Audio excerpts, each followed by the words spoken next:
fast, stuffing them shits in the safe. Got me a spot out the way. Nigga just trying to be safe. Let's get to sports talk. Looking for shooting, which means if you're on the back half of Philly's roster, you may want to check your phone early and often. The Celtics are looking to beef up in the middle. The Heat are flirting with adding a little more sizzle. The Lakers and Clippers both want that one extra piece that will push them over the edge to a title. And even more importantly, each team wants to block the other one from getting that one extra piece that will push them over the edge to a title. The Cavaliers and Pistons are looking to strip their rosters for parts, although it's unclear if anyone else thinks the assets they have are as valuable as they do. Kevin Love, for example, could definitely help a playoff team this year, but Kevin Love on the contract that the Cavs rushed to sign him to right after LeBron left, that is a whole different story. And then there are the teams who could float either way. Dallas is ahead of schedule with Luka Doncic. If you're the Mavs, do you double down and try to become a real contender right now? Or just take the playoff berth, say thank you, and keep it moving for next season? What if you're the Pelicans? They've put the word out that they're going for the playoffs. They want to get there. But also, there's been a steady stream of reports around the league for potential Drew Holiday deals. And hey, remember, the Clippers dealt Tobias Harris last year, and not only still kept going for the postseason, they actually made it. The Thunder are another team that seems to be both trying to win games and keeping its players on the menu for trades. Can I interest any of you in the lovely Steven Adams or a smoked Danilo Gallinari? Yes. Minnesota has all kinds of teams calling them about Robert Covington. Perhaps the Wolves will use him to accrue assets that they can then turn around to lure Golden State into giving them D'Angelo Russell, who they really pretty please want to pair with best bud Karl Anthony Towns. Basically, there are a lot of players who should keep their phones on them this week. And let yesterday be a lesson there. If Woj bombs do not wait for Jennifer Lopez, they wait for no one. With Clint Capela trade rumors now swirling, Scotty, do you think the Rockets can actually get better by shuffling these pieces around again and making a deal for Capela? Well, I mean, when you say it, they're looking for a forward, I'd say no, because I think they need a rim protector. They're not one of the best defensive teams in the league. So when you talk about what Capela is able to... When you have a guy that don't play defense in James Harden, and you look at the ship out your rim protector, that's why they set him out, because they look to trade him. If you're not a good defensive team, why would you trade your rim protector? You don't use Tyson Chandler, so why would you let your rim protector go, and you got one on the bench that you don't use, so you let him go. So you gonna let Tyson Chandler come in and be the rim protector? Like, you're not a good defensive team, so why would you let Capela go and he protect the rim good? And your team is not a good defensive team this season. And why would you let that defensive player go? Do for them on the defensive end, whether he's blocking shots, altering shots, rebounding, contesting shots, you got to go get some size to be able to replace that. And if they're not able to bring in a big, then I don't see this working out for them. But if they're able to go out and get a big and another piece, I think it'll be great for them, because I think to some degree, Capela, he's kind of limited. He's a guy that he's a rim runner. Yeah. You can't rely on him to step out and knock down jump shots consistently. So for the Rockets to get better, yes, they do need it. Yeah, they get better though, but at the same time, you see the difficulty they had when they was playing against the Pelicans. When they had that rim protecting, look how the Pelicans was dominating in the paint. They need to go get someone that could protect that rim. Because you see that game right there, you watched it, the biggest difference of not having him right there. Make some kind of change. So I like Clint Capela. I think he's a very good player for somebody else other than the Rockets, honestly, because of all the things you just stated.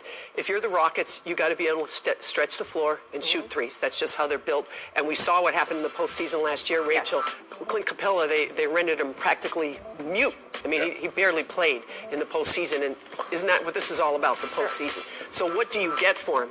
That will depend, to me, on whether I move him. Yes. You know, there's been some rumors about John Collins. Are you kidding me? If you could do that, if you're the Rockets, you do it immediate. Well, too, also John Collins is young.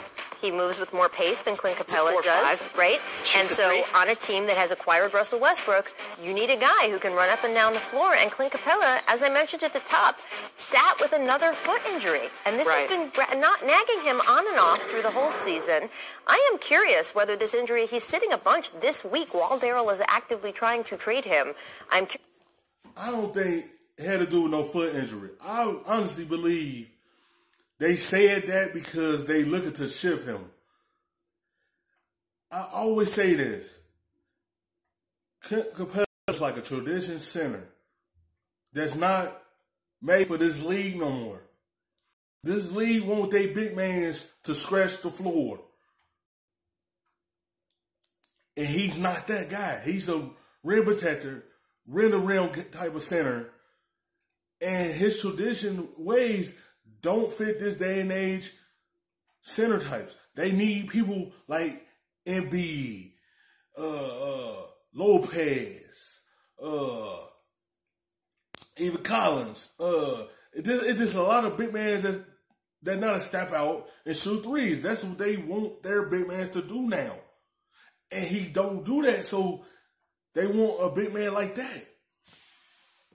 Curious whether that limits his trade market, but it's also maybe part of the reason why they are looking to flip him. He's obviously the most tradable asset on their roster, but why it would be smart to maybe look for if they can get a big back. It is. I mean, and he's one of those players. He's kind of reached the ceiling as his getting better and progressing. Playing with James Harden, playing with Westbrook, you're very limited in your growth anyway, but I think you realize that this guy's not going to be a guy that's going to step out and knock down shots for you.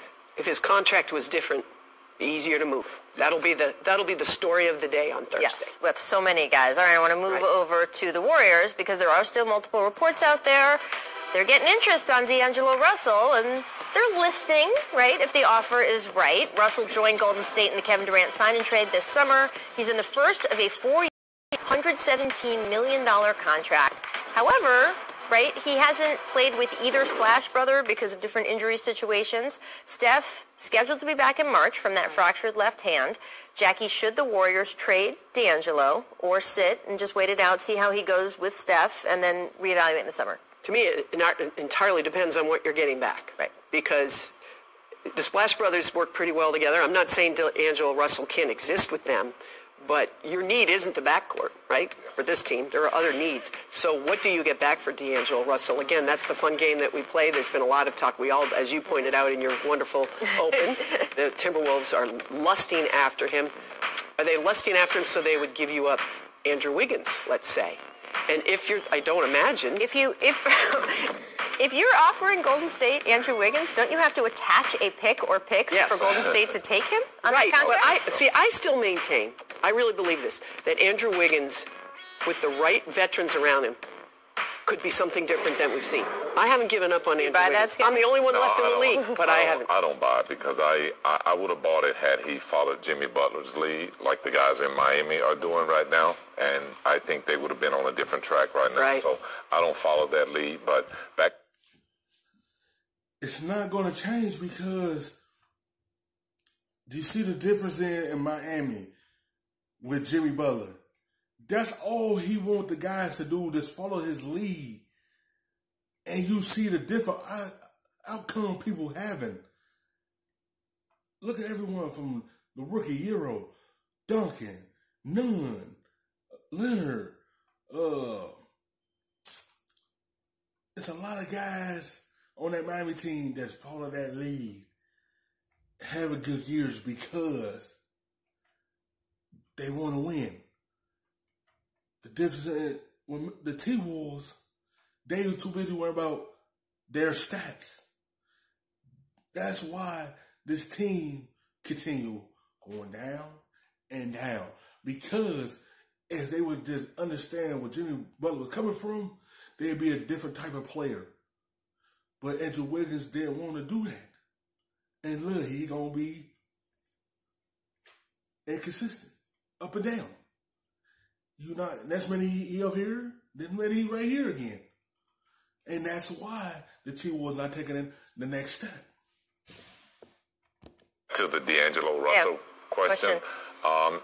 He's a player that may not have fitted their character and how they're building their team. You got to look at this, that Golden State really was trying to get value for Kevin Durant. And they probably weren't willing to keep this guy to begin with. But we got to be able to get value to go out and get more value when our player gets better. And D'Angelo Russell is a trade asset. They brought him in here so he could be trade valuable. So they could get something for him. Because he is an all-star guard. And he worth the scoring. Like what he could bring to a team is 3-point shots. And he a good person to bring to help you out with that. If you struggling at the scoring, he can come in and instantly bring a spark. And that's why the Warriors pick him up, because he a good trade value for them. But he wasn't here to be with the Warriors for long term. He was just something to track other teams, to get them assets to help the Warriors get back to where they was. I think that's what we're seeing right now is they're going to make a move, but they got to fill Kevin Durant's slot, not Steph and not Clay. And that's really what D'Angelo Russell plays their position, that he's not going to get those minutes when they get back. Excellent point. He was the available person to do that sign and trade for, right? And it's that or nothing. Right, exactly. So you take him, and the idea is, yes, eventually, I don't think any of us think that D'Angelo Russell is ending his career with the Warriors. It's whether they get a good enough offer now or whether they... What's the rush? He really didn't fit in as being a splash brother. Thanks for watching ESPN on YouTube. For more sports highlights and analysis, be sure to download... But it look like a rub, nigga, I gotta be safe.